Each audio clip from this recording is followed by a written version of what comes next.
So you may have heard in recent times lots of things about adventure boating brands. I want to introduce you to some real adventure boats. That's a real adventure boat there, by the way. That's an awesome thing to be out of New Zealand. But have a look here. There's the DI-50, the Tim Phillips, the Sweetie Cove.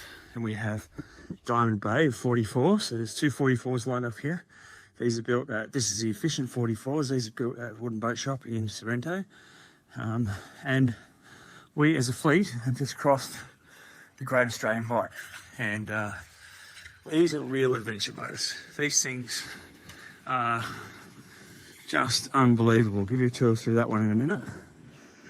And then we've got Winter Cove there. That's a DI-50, absolutely beautiful. And look at the shape of that big, deep, central rudder and skeg keel and massive single engine Volvo. That's 1,000 horsepower Volvo, G-powered to 800 horsepower. And then you've got Gina there, which is James's boat. Beautiful, beautiful boats. And then we're heading down up to Southern Rock. Look at these things. They're just awesome. And they just take it on. They really run well in this following sea. They surf well. They average 10 knots. Well, at cruising speed. Top speeds up to sort of 20s, mid-high 20s.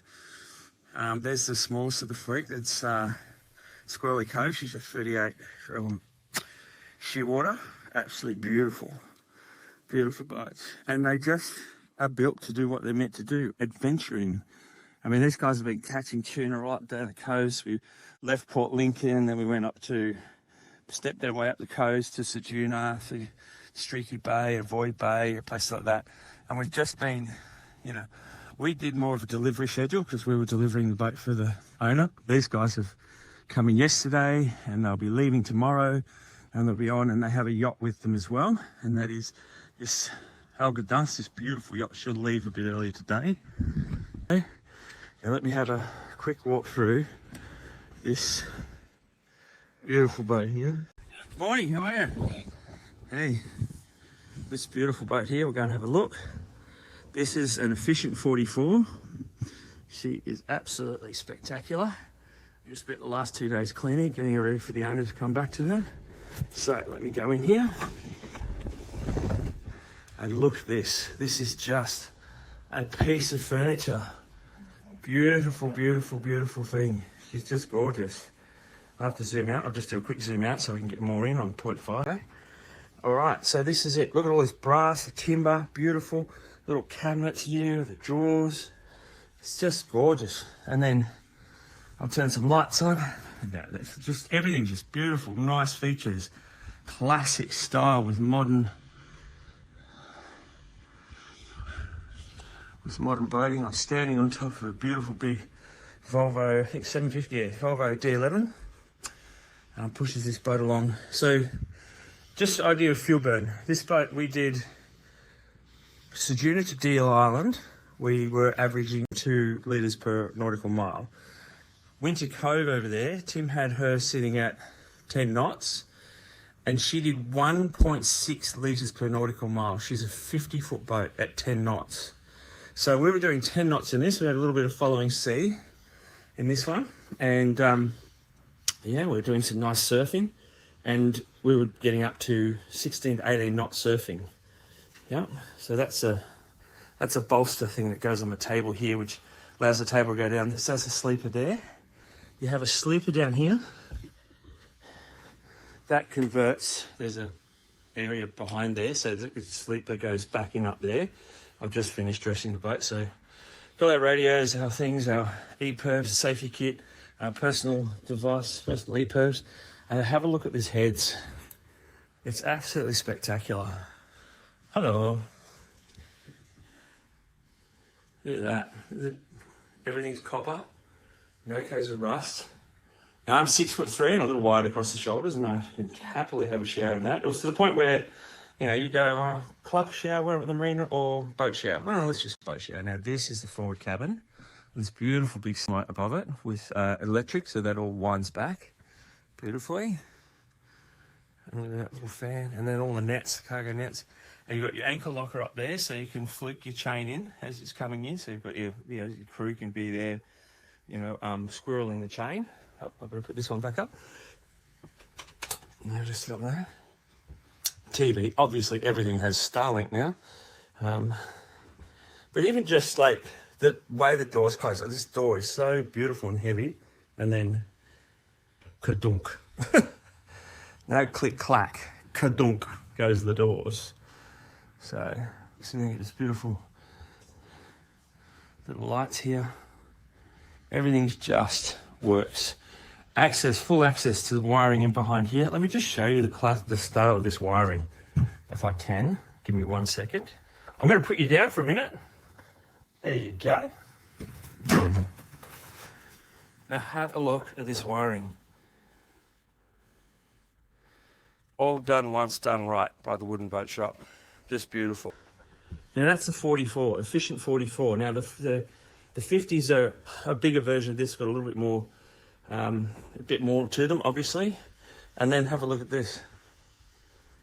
Just for when you're cruising the coast of Tasmania. These boats are built to do long distance, and this boat carries 1,600 litres, and we've still got 400 litres left in the tank, and we're in Esperance.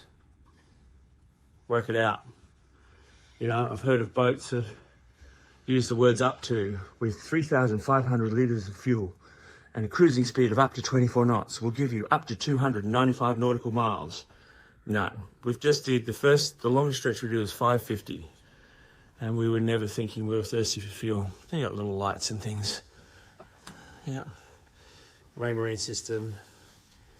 You've got this beautiful thruster, proportional control, so when you push it, it increases in speed. So it's just practical.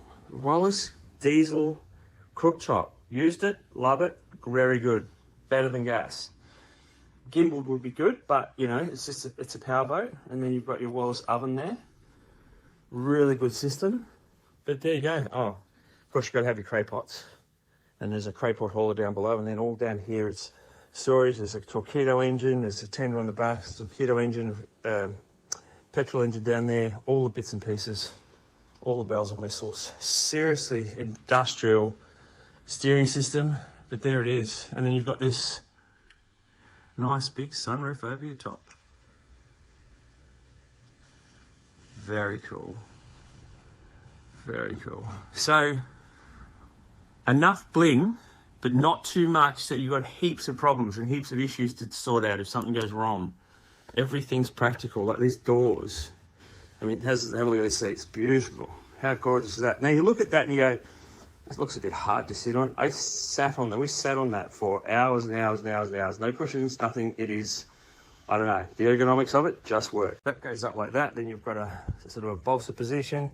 That locks in here. You've got a lock to that door, and that door just simply slides open.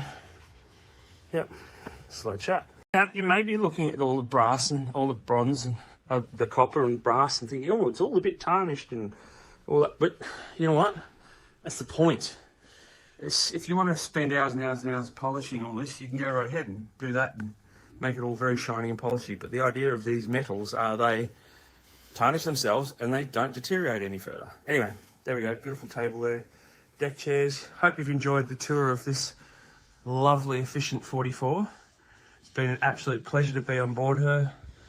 That was my first trip across the Great Australian Bight. And wow, I'm so glad I was on this boat.